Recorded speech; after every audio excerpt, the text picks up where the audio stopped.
Bon allez, on va pas abuser avec les droits d'auteur. Bonjour à tous et bienvenue dans ce 31e épisode de Digital Rehab. Comment ça va les gars ? Ça va, mais j'ai une question, il se passe quoi si les droits d'auteur nous tombent dessus ? Alors, C'est la SACEM ? peut-être que la version YouTube sera strike, tout simplement. Ouais. Moi j'ai des contacts. Hein. Ouais. Eh ben écoute, on Wow, aura peut-être... bah. Après, je crois Quel qu'ils te tolèrent, je crois 9 secondes, 10 secondes, et bon bref. Et pour les auditeurs non avertis, est-ce qu'un strike, on parle de bullying ou alors ça n'a rien à voir ? Non, ça n'a rien à voir, effectivement. Aïe, aïe, aïe. C'est juste le fait que utiliser une musique commerciale en termes d'introduction, même si je sais absolument pas, pourquoi je l'ai mise, je crois que j'avais envie de soleil.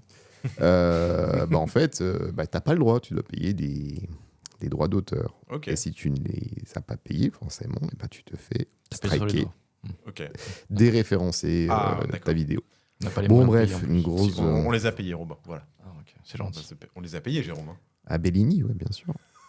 Bellini. Le Bellini Bar. Bellini, c'est l'artiste qui a fait... tu connais Oh. pas le...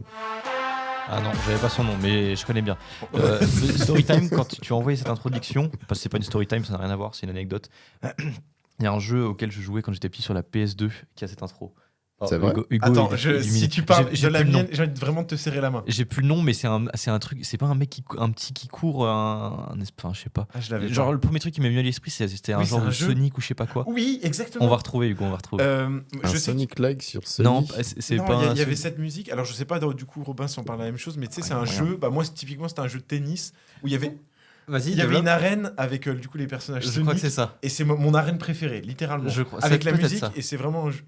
Attends, comment il C'était s'appelle pas un JO All-Star, un truc comme ça. Il y a moyen. Je sais plus. Sega All-Star. Ah, C'est All-Star Game, un truc Robin, comme c'est ça. incroyable. Je Je pensais sais que pas, personne on n'avait la ref. On fera mais nos recherches, mais quand j'ai entendu, effectivement, j'ai pensé à ça. Ok. C'est magnifique. Voilà. Ça me permettra de vous partager, soit en off, soit plus tard, on verra mon OST de cœur de jeu vidéo, qui est complètement barré. Alors OST, c'est original soundtrack, c'est juste Ok, la bande son, on va dire, quoi. Ok.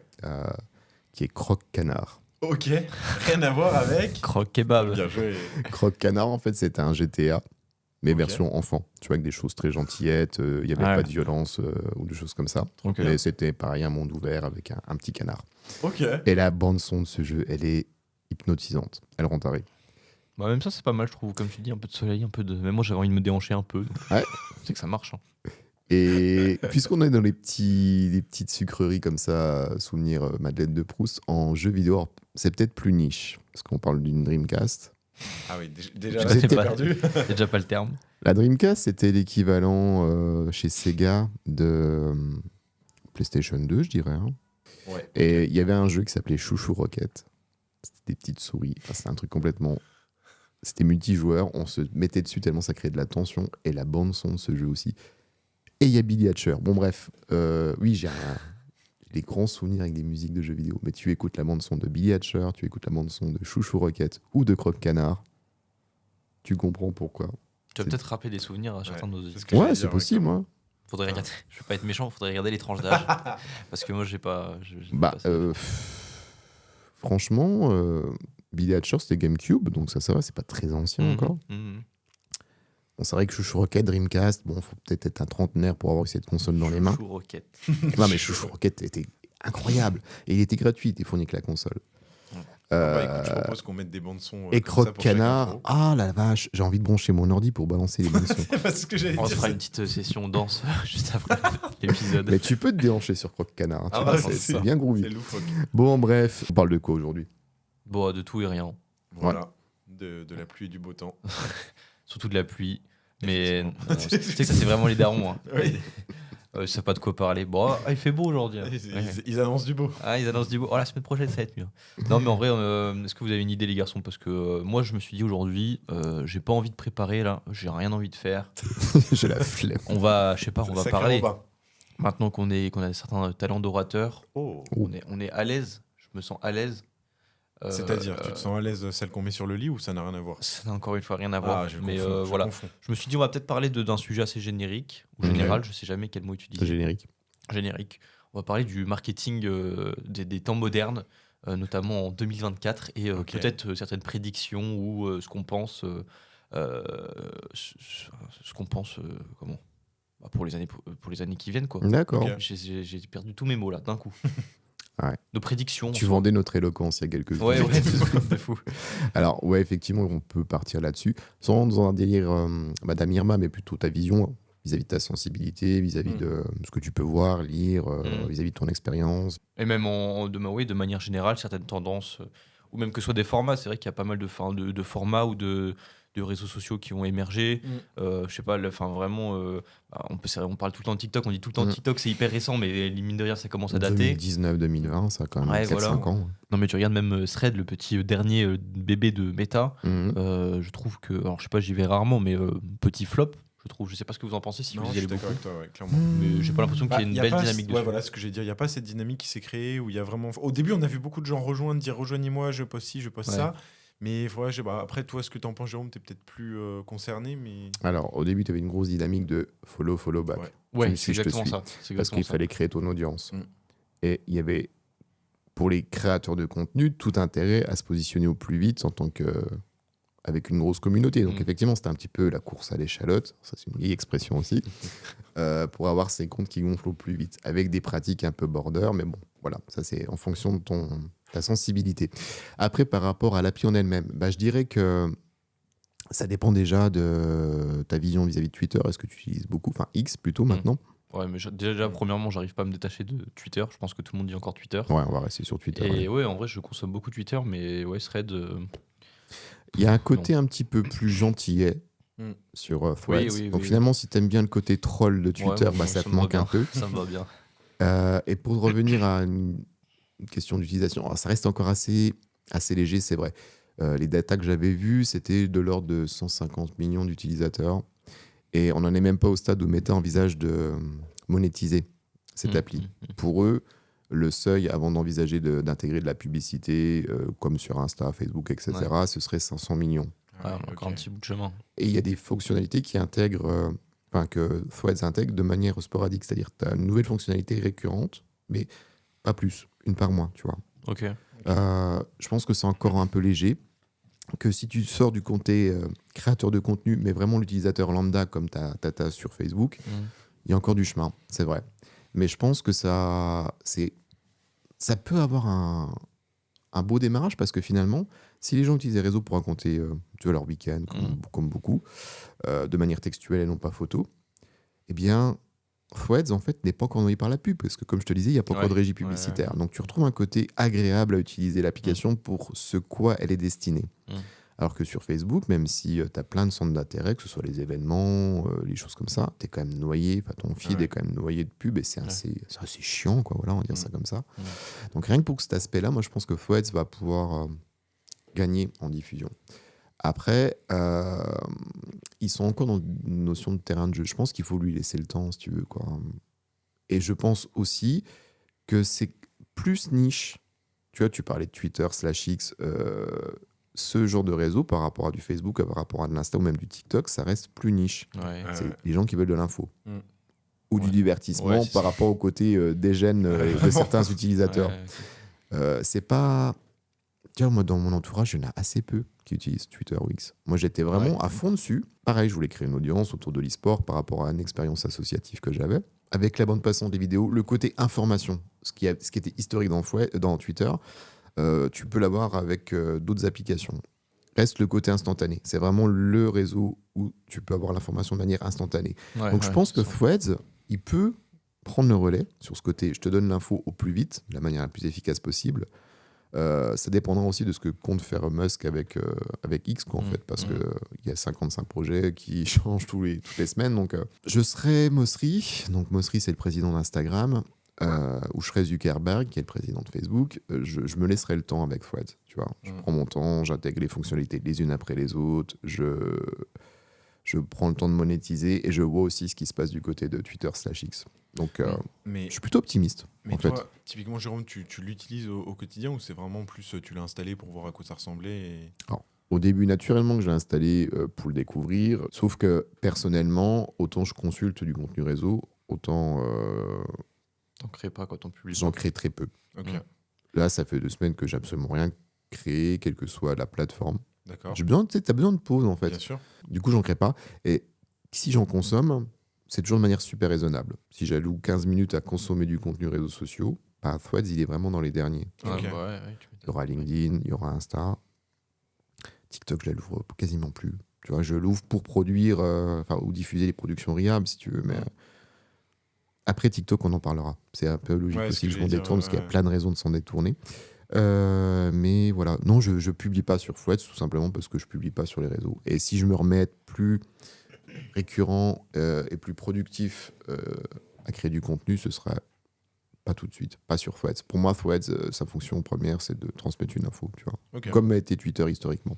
Après, peut-être qu'on est pas mauvaise langue, mais Il est genre moi biaisé. pour l'instant, bah non, pas forcément biaisé, mais genre pour l'instant, moi c'est pas le genre, le réseau social sur lequel je miserais beaucoup, ou j'investirais ouais, ouais. beaucoup de temps ou quoi que ce soit. Mais après, tu regardes, c'est un peu comme tout, tu vois. Genre au début, TikTok / Musical.ly, c'était pour les filles qui faisaient des danses TikTok, enfin, Clairement, musique, tu vois. Et ça a pris ça a pris un virage que prendra peut-être pas Threads, qui va peut-être rester ce qu'il est ou développer certaines fonctionnalités. Mais peut-être que ça va genre pop, tu vois, ça va vraiment ça va un peu péter et ça va devenir le truc à la mode ou je sais pas, avec des fonctionnalités un peu plus poussées que Twitter ou d'autres, tu vois. Mais par contre, moi, il y a un truc qui me saoule.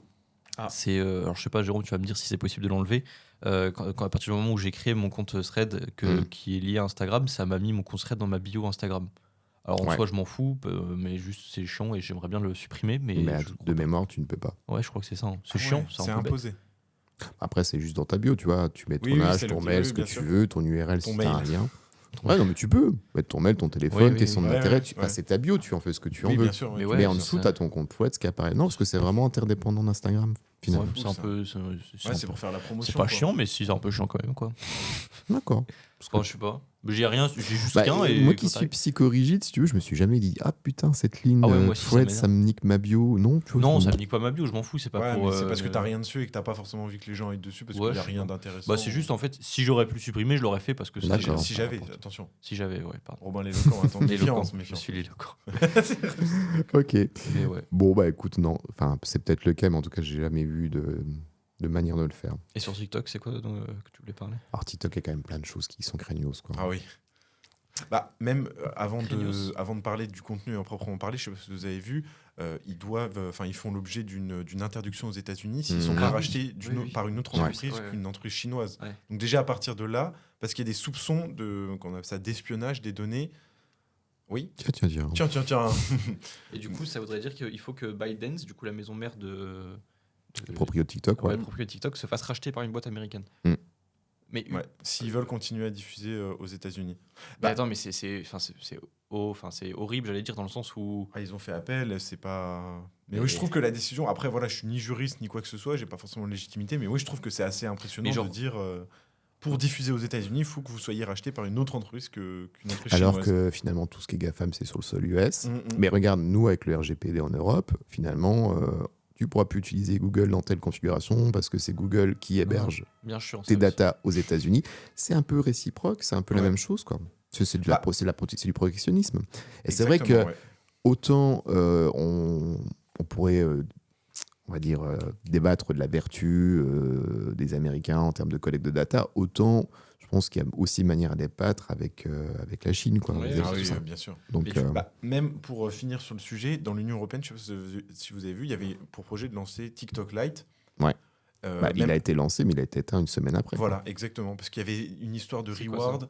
Je crois. Attends, on va quand même prendre le temps d'expliquer Ouais. ce que c'est. Mm. En fait, TikTok Lite, c'était une version de TikTok qui te rémunérait Exact, au voilà. temps passé sur l'application. Voilà, dinguerie. C'est- Donc, tu as déjà fou, il y a des chômeurs, des personnes qui sont... attention, à la rémunération, tu n'allais pas de smicard avec une heure de TikTok. Hein. Ouais. Mais pour autant, des jeunes qui étaient déjà particulièrement sur la plateforme se disaient, en plus, je suis rémunéré en l'utilisant.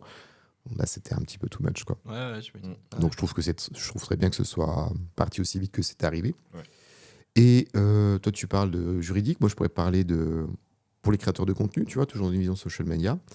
Il y a une personne que vous connaissez probablement, qui est Antoine BM, tu vois, Oui. qui est un entrepreneur sur le net, qui utilise toutes les plateformes à disposition pour faire de la pub, Ok. pour son activité. Il a fait du contenu journalier, donc une fois par jour, sur TikTok, sur Insta, enfin sur toutes ces plateformes. Il a traqué ces liens pour voir un peu quelle vidéo TikTok avait pu potentiellement lui ramener du trafic sur son site de vente. Il fait rien avec TikTok. TikTok, en fait, c'est un compte à vanity metrics, c'est-à-dire c'est un compte où tu fais de la vue, où tu fais des likes, mais en termes de conversion, tu ne fais rien. Ok. Donc au final, là où il a fait le plus d'argent, finalement, c'est sur YouTube. Ok. Par rapport au contenu Ouais, bah qui est oui. plus long sur TikTok, qui est plus posé, où il y a peut-être plus de valeur de transmise, bah là, finalement, et sur Insta.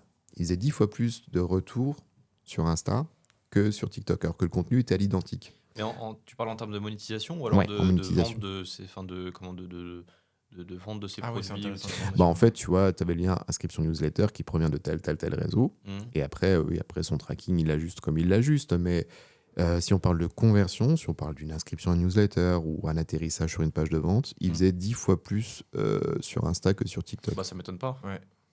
Parce que tu dis TikTok, t'es pas à part les gens qui le suivent, c'est peut-être plus facile de suivre quelqu'un de s'abonner à quelqu'un sur TikTok que sur YouTube et Insta. Insta et YouTube, à partir du moment où tu t'abonnes, c'est que tu suis, que tu as vraiment Ouais, l'intérêt. bien Je veux sûr. dire, TikTok, tu peux tomber, je pense, les trois quarts des personnes qui voient ces TikTok sont pas abonnés, ils tombent juste sur lui dans leur feed. Donc ils ont pas forcément tu vois, de lien avec lui ou tu vois, ils ont pas forcément d'intérêt pour ce qu'il produit. Alors peut-être parce que l'algorithme va les aiguiller sûrement, tu vois. Mais je veux dire, je pense qu'il y a une grande majorité de personnes qui tombent sur ces TikTok qui ont rien demandé en soi, tu vois. Exactement. Ouais. Ouais, mais au-delà de ça, je veux dire, au-delà du côté c'est peut-être plus simple où tu t'intéresses donc tu t'abonnes, il y a le côté usage. Tu vas sur TikTok pour te distraire. Alors je sais qu'il y a des gens qui s'informent, des gens qui font des requêtes pour avoir des réponses à des questions, mais la grande majorité, c'est pour se distraire. Et du coup, c'est pas mal ce qu'il fait. Mais tu vois, tu n'auras pas une démarche aussi proactive que si tu le suis sur YouTube, parce que déjà, tu la regardes de manière consciente. Exactement. Tu as lancé une vidéo sur un sujet qui t'intéresse. Tu as pris le temps de la regarder. Et du coup, voilà. En fait, pour le business, c'est pas OK. Et si c'est pas OK, bah, les régies publicitaires, elles vont un petit peu s'alléger. Parce que déjà, le coût par mille sur TikTok, si on parle de données... le coût que coûte une vidéo pour être imprimée, vue 1000 fois est quand même assez élevé par rapport à d'autres plateformes. L'Eldorado qu'ont pu connaître certains créateurs de contenu, en termes de rémunération, il a largement baissé. Et en termes de retour sur investissement, c'est pas un bon canal d'acquisition. Donc sur un côté business, sur un côté créateur de contenu... Ouais, je suis d'accord. Après, je te rejoins vachement sur l'aspect créateur de contenu, parce que c'est vrai que tu dis TikTok, ça va pas générer de conversion, mais tu regardes toutes les conneries de dropshipping, les trucs comme ça, c'est des produits où tu vois une vidéo. Pour moi, c'est beaucoup plus adapté. Pour ce genre d'entreprise, oui, il y aura toujours un intérêt sur TikTok. Mais après, ça dépend ce que tu considères être entrepreneur. Est-ce que pour toi, aller vendre un coussin de panda que tu as acheté 30 centimes sur un site chinois et que tu vas refourguer à 45 € qu'une personne sans rien faire, c'est de l'entrepreneuriat? Non, pour moi, c'est de l'opportunisme. Après, c'est légal, tu fais de ton argent, j'ai rien à dire là-dessus et je juge pas les personnes. Je vois même moi, en vrai, qui sur YouTube, surtout, suit pas mal de contenu, tu vois, d'entrepreneurs ou de développement personnel ou quoi. Enfin, développement personnel, je serais peut-être plus à même en consommer sur TikTok. Mais je veux dire, je vois pas mal de créateurs que je suis sur YouTube ou Instagram de mon plein gré. Je les retrouve dans mon feed TikTok. Et comme tu dis, je suis là plus pour du divertissement ou quoi, ou pour passer le temps, ou comme ça, simplement.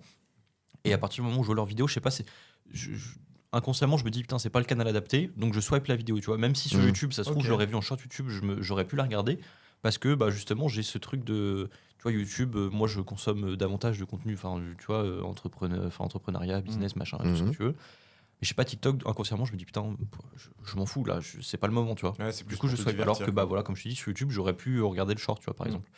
C'est assez étrange, je me retrouve, je vois pas mal de ça. Et je pense, je rejoins Hugo, je pense que pour tout ce qui est dropshipping, des trucs comme ça, ou même vente de produits en ligne, ça reste intéressant. Ou même pour une boîte, tu vois. Après, les gens, ils commencent quand même à avoir une certaine conscience des choses. Tu vois. Ouais, dropshipping, ça vivra même ses derniers instants. Ah oui, je suis aussi assez d'accord, mais je veux dire, pour quelqu'un qui, tu vois, genre un freelance ou une agence, un truc comme ça, je trouve qu'il y a assez peu d'intérêt à aller vendre ses produits ou ses services, du moins sur TikTok. Non, tu peux l'utiliser pour construire en public. C'est ça, exactement. Je pense que tu vois, tous les trucs, genre les trends, les tendances, les trucs comme ça, si c'est bien fait, c'est rigolo et tout, c'est marrant. Enfin, moi, t'as souvent des boîtes, des entreprises qui font des TikTok marrants, des tendances. Ça me fait rire, tu vois. Mais si demain elles viennent avec un message vachement commercial, bonjour, nous vendons ça, machin, nous sommes une super agence ou je suis un super freelance, je vais me dire, tu vois, encore une fois, je m'en fous, tu vois, c'est pas le moment. C'est pas le moment, t'as pas la meilleure cible. Bon, en fait, je pense que c'est pas OK. Pour moi, TikTok, tu peux l'utiliser en tant que créateur de contenu. Sauf si tu as des besoins spécifiques, on parlait de dropshipping, mais en dupliquant ce que tu aurais potentiellement fait sur de l'Instagram. Tu vois, que tu aies les mêmes stratégies. Il ne faut pas que tu aies une stratégie différenciée.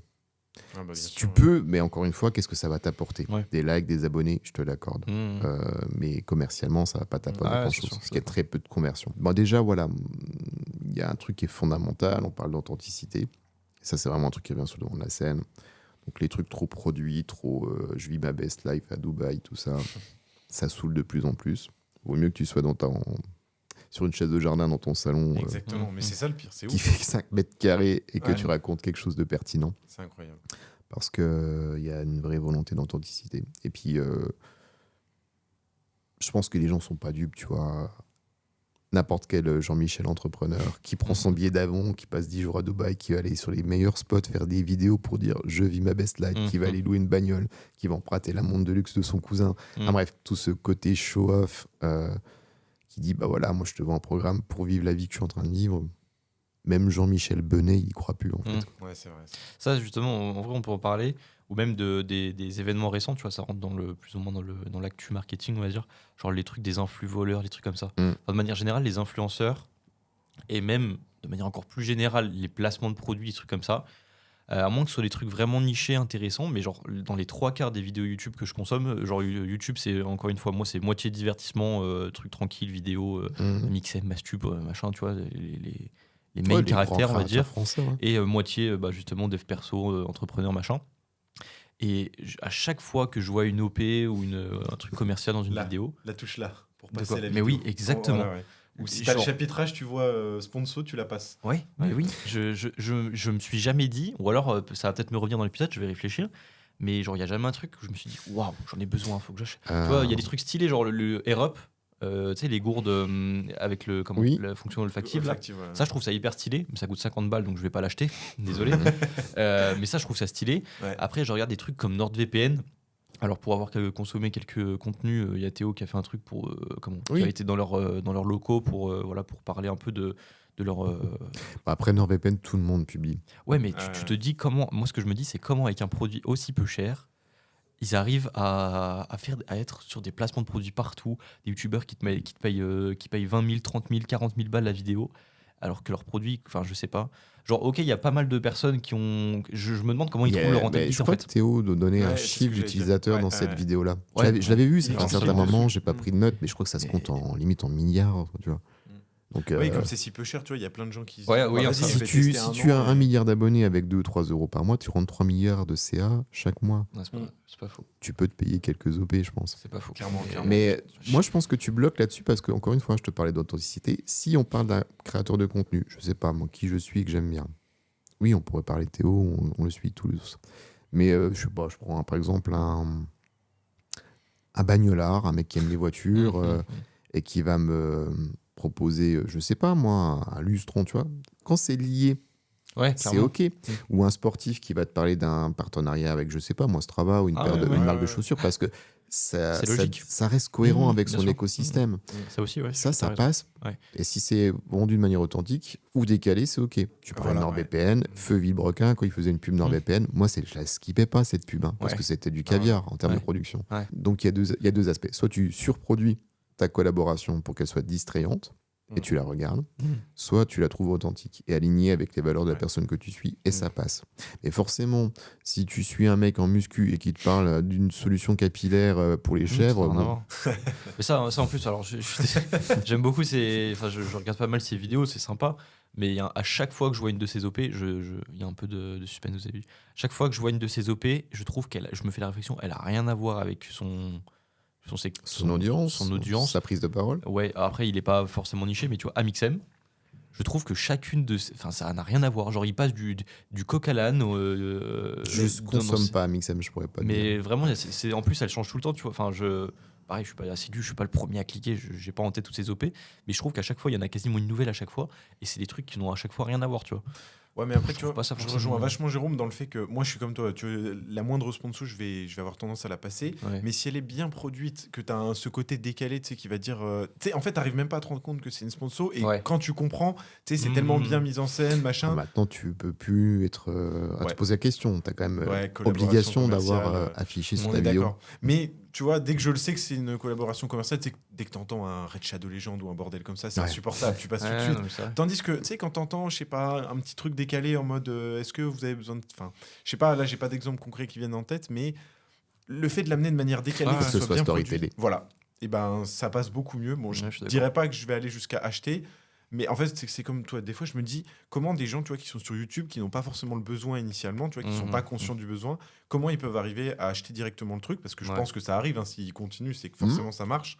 Comment ils arrivent à acheter? Parce que moi, je me dis, je vois une sponsor, jamais je vais acheter. Je vais me renseigner avant, je vais voir un peu les caractéristiques, est-ce que ça me correspond bien? Ça dépend ce qu'on te propose. Tu vois, par exemple, on parle des gros mastodontes en termes de collaboration. Un Rhino Shield, tu vas pas te renseigner 45 fois. Tu dis que tu as un iPhone 12, tu achètes ta coque pour un iPhone 12, tu vois.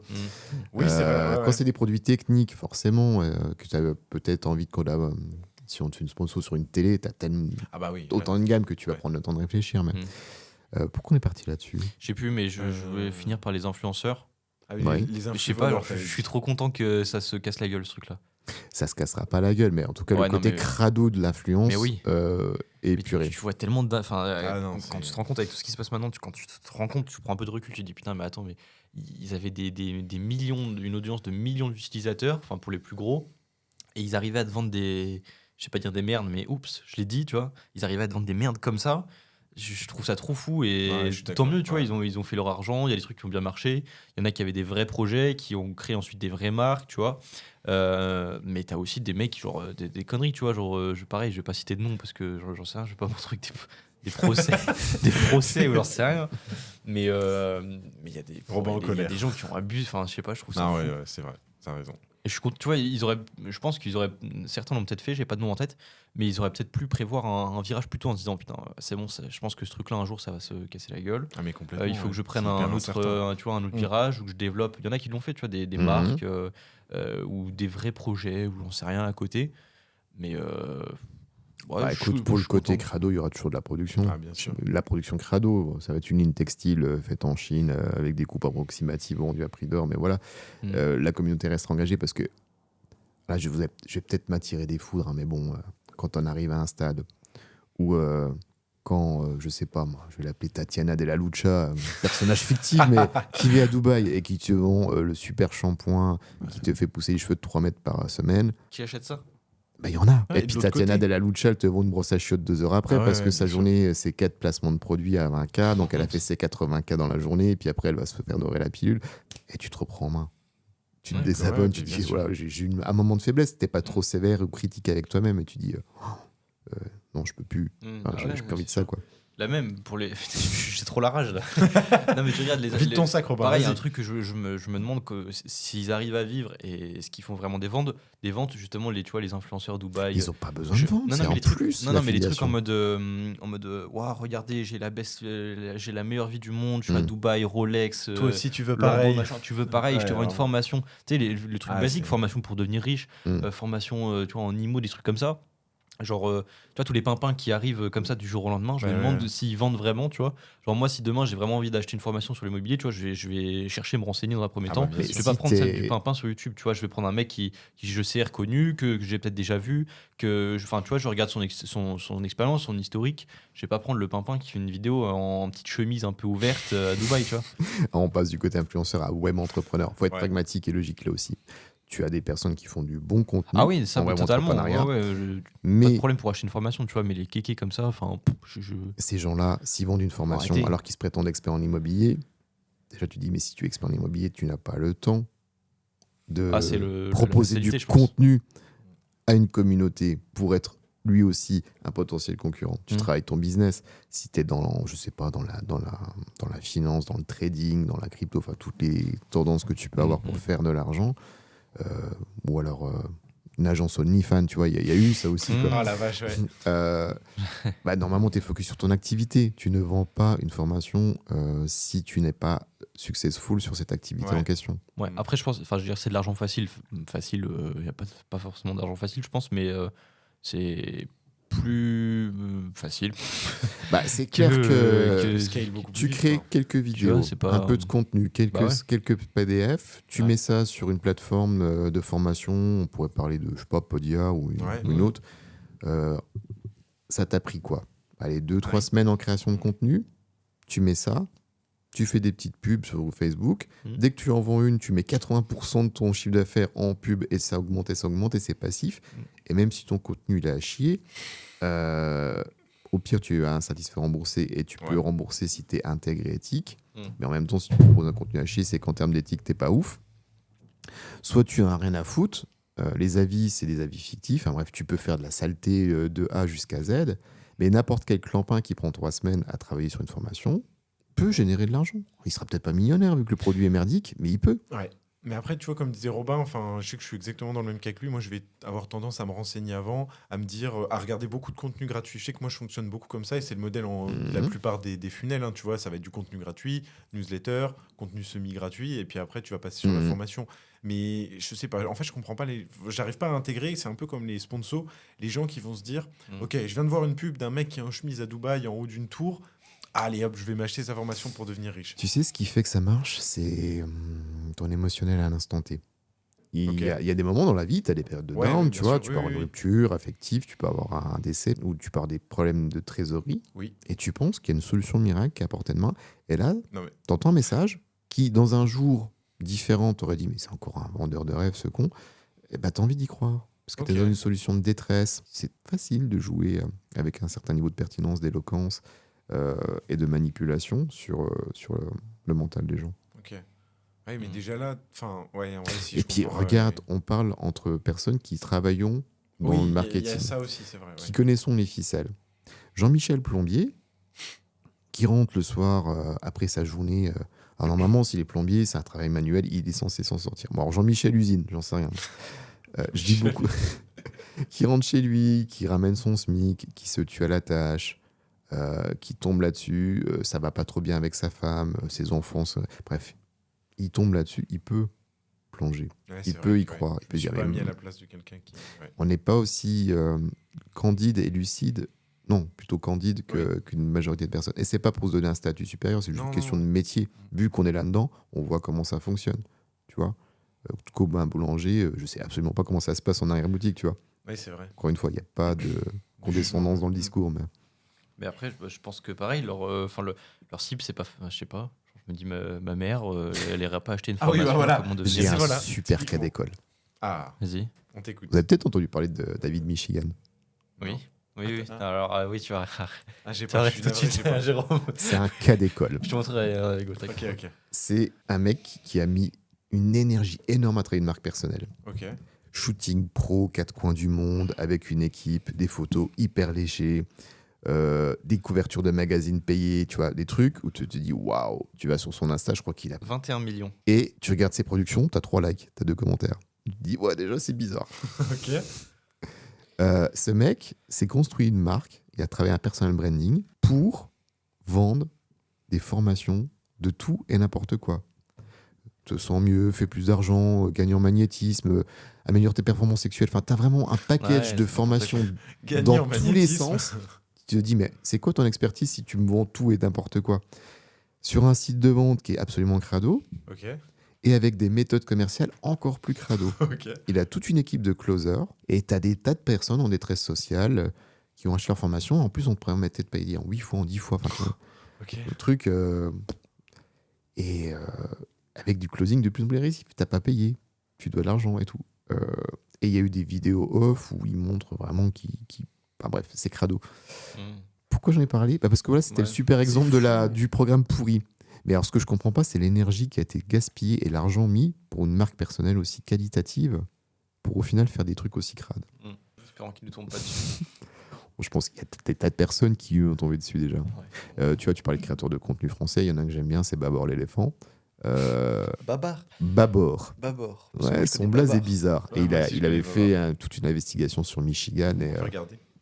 Si tu veux, on peut regarder. On regarde souvent en direct pour vérifier enfin, pour voir un peu. Babor l'éléphant. Babor David. Ah oui, c'était déjà dans les recommandations. Babor David Michigan. Bref, je crois qu'on a pas mal dérapé, c'était par rapport au côté authentique. Voilà. Si tu peux vendre des choses, oui. mais si tu les vends avec authenticité, tu peux faire de l'excellent contenu à mettre à disposition de personnes et ces personnes y trouveront de l'intérêt, à condition de faire les choses de manière propre, de manière authentique. Je vous parlais d'Antoine BM. Moi, je trouve qu'Antoine BM, il est authentique. Tu vois. Alors lui, c'est pas la vie d'Aloca. Hein. Il a une Citroën Ami dans sa petite maison de campagne, machin. Il fait son jardin. Oui, c'est vrai. Mais tu sais, à un moment, il avait fait son tour en oui, il a fait du nomadisme, notamment. Oui. Puis il avait acheté un van. Enfin, il va pas te vendre la vie de rêve. Il va dire, moi, web entrepreneur, je peux être dans le rouge. Parce que ceci n'a pas été. Et ces formations, elles sont pricées correctement, je dirais. Je suis pas là pour juger c'est cher, pas cher, pertinent, pas pertinent. En tout cas, tu n'auras jamais une dépense folle. Il est plutôt partisan de te faire plein de formations relativement courtes, tout en étant qualitative, mais accessibles. Et il y a un côté authentique, voilà. Il a bien travaillé sur tous les canaux, il a pu la développer avec... il a laissé un peu en suspens ce projet-là, mais il avait développé un podcast, j'ai plus le nom en tête, sur des formats très longs, avec plein d'acteurs. Et bref, c'est plus pour... c'est pas pour vendre Antoine BM, tu vois. Personnellement, j'ai jamais rien acheté chez Antoine. J'ai consommé beaucoup de contenu gratuit chez lui. Ouais. Mais si tu veux envisager dans ta vie, à un moment donné, de devenir entrepreneur web, ce chemin me semble plus pertinent. Ah bah complètement. Donc voilà, ça peut être un... Et plus aligné avec les valeurs, quoi, finalement. Ouais.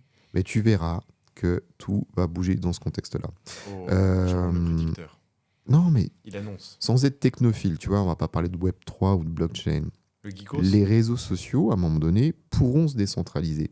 Et s'ils se décentralisent, c'est essentiellement parce que les gens, dans un contexte authentique, ne voudront plus être sur des produits de GAFAM, de grosses infrastructures qui collectent leurs données. Tu vois, ils vont être propriétaires de leurs propres données.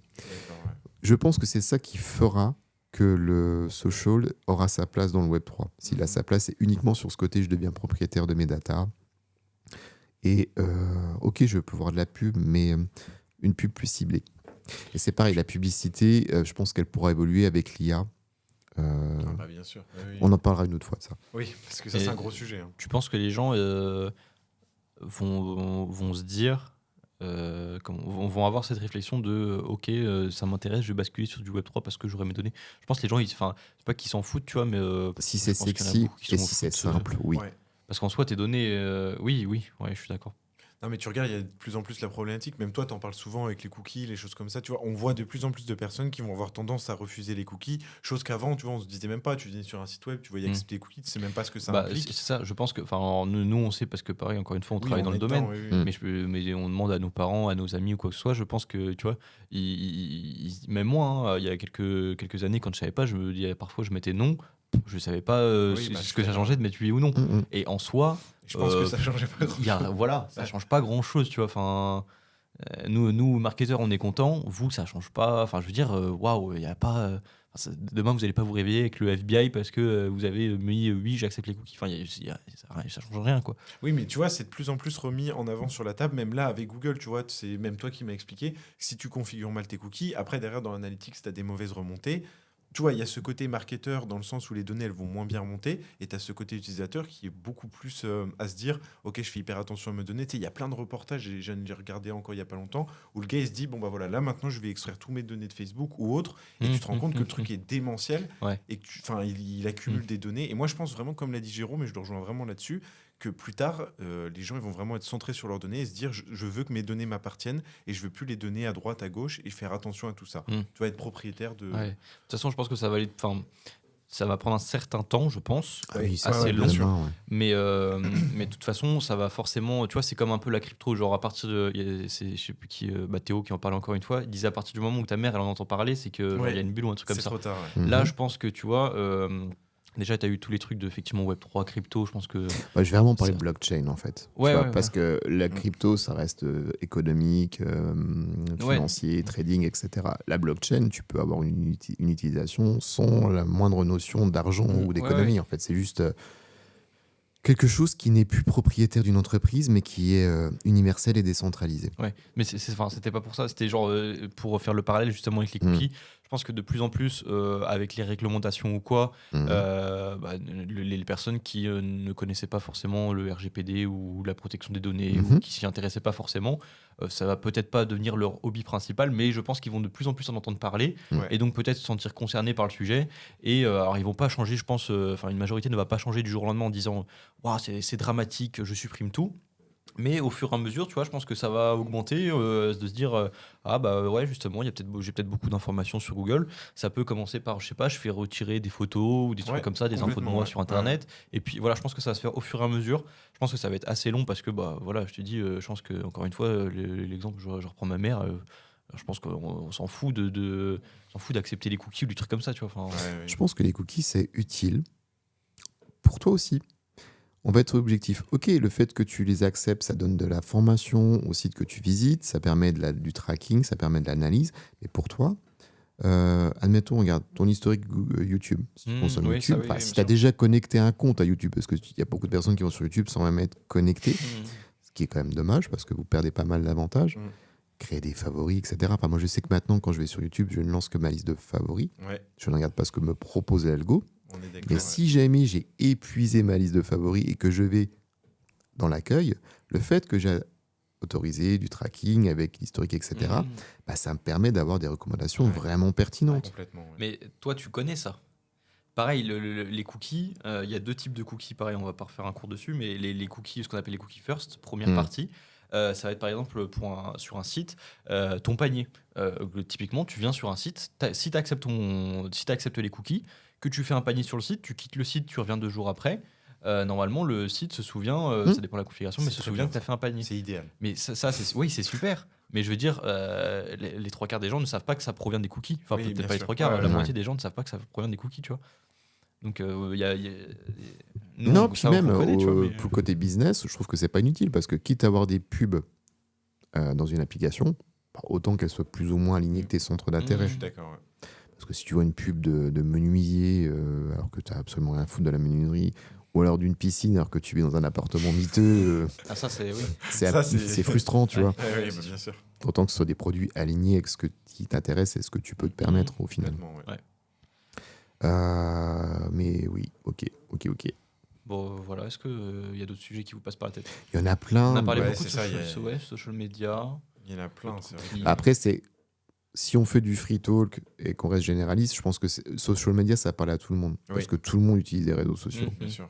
Par contre, tout le monde ne fait pas du SEO ou des campagnes payantes. Clair. Donc, finalement, ça rend le truc plus fluide pour une majorité d'auditeurs. Non, mais après c'est vrai que tu vois, comme disait Robin, le fait que, tu vois, typiquement, comme pour reprendre l'exemple de Théo, dès que, je sais pas, genre sa mère va en entendre parler, tu te rends compte que là, c'est des problématiques qui reviennent au premier plan. Même, tu vois, les réglementations de la Commission européenne, on en parlait avec TikTok, même le DMA, toutes ces choses-là, on voit que c'est vraiment des choses qui sont en train de bouger et que les gens en prennent de plus en plus conscience. Donc, je pense, comme on a dit, ça va vraiment, à l'avenir, évoluer dans le sens où les gens vont vouloir faire plus attention à leurs données. Et je pense que ça va être vraiment la grosse tendance. Je pense qu'on a encore un peu le temps. Leur modèle économique, il est loin d'être figé. Et c'est même eux qui créent des besoins là-dessus. Donc, je ne suis pas trop inquiet. Donc, tu vois, le stade des 10-15 premières années où on faisait de la collecte de data, où c'était la fête au village, quand tu étais annonceur, ça allait de moins en moins. Mais toi, annonceur, tu pourras faire la fête au village, peut-être dans le métavers dans 3-4 ans, tu vois, ou via l'IA dans 3-4 ans aussi. Il y aura toujours moyen de travailler là-dessus. Ouais, mais après, tu regardes à l'inverse, Google, ça, en plus, archi récemment, ils brident quand même pas mal. Notamment avec le consent mode. Est-ce que ça vous parle ? Oui.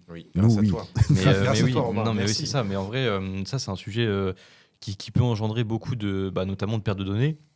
En gros, pour faire un rapide récap, je sais plus si on a déjà parlé dans un épisode. On a fait un épisode là-dessus. Il me semble qu'on a. Bon, je le refais quand même ou pas ? Non. Bon, ok. Alors, très rapide, mais vraiment très rapide. Non, genre en un mot. Non, tu vois, Google, il y avait un autre truc là, je pense que tu pourras rebondir aussi. Moi, ce qui m'embête, c'est l'expérience utilisateur qu'amènent ces contraintes juridiques. Le DMA, toutes les évolutions juridiques font que Google Maps, maintenant, c'est beaucoup plus la foire. Tu veux consulter les avis, tu n'y as limite plus accès. En tout cas, moi, Exemple tout con. Je suis allé faire un resto avec ma chérie, Oh, l'amoureux. l'amoureuse, il n'y a pas longtemps. On n'était pas super satisfait du déroulé de la soirée. On avait juste en cours de soirée regardé les avis. Dire est-ce que c'était propre à nous? Est-ce que c'était. Ouais. Eh ben, incapable de trouver un avis sur la fiche avec le bordel qu'amène. C'est insupportable. Parce que, en fait, quand tu cliques sur avis, ça te redirige vers une requête Google, avis, plus, en l'occurrence, là, le restaurant. Alors, ça, c'est une obligation juridique. Google n'a pas le choix de faire comme ça, mais au final, tu te dis, mais putain, mais comment tu fais en 2024 avec le DMA pour avoir accès aux avis Google? Je serais artisan, boulanger, coiffeur, ce que tu veux. Je pense que, bon, après, il faudrait que j'ai aussi une vision marketing. Voilà, je vais dire, là, pour l'instant, je vais écarter Google Avis. Tu vas mettre des avis sur avisvérifié.com ou peut-être avis chez coiffeur.com si ça existe, parce que tu as des systèmes d'avis dans chaque domaine d'activité. Et puis je mettrai ça en avant. Tu vois, le QR code que j'aurai sur ma façade, ce serait donne-moi un avis sur avis vérifié plutôt que sur Google, parce que vu comment c'est finalement plus visible, à quoi bon chercher à en collecter. Et je me dis que tiens, finalement, ce côté législatif, juridique avec le DMA, ça peut limite être pertinent pour Meta, parce que c'est une tannée d'avoir accès aux avis Google, donc peut-être que, voilà, je t'avais parlé d'avis vérifiés ou de trucs spécifiques, finalement, Facebook peut très bien faire le job pour laisser un avis. Voilà. Bon, ça fait pas mal de sujets là quand même, évoqués librement. Je pense qu'on va en rester là. Bon, on peut en rester là. Je pense, c'est vrai qu'il y a encore pas mal de choses à aborder, mais là, on en garde sous le coude, comme diraient les anciens. Les anciens.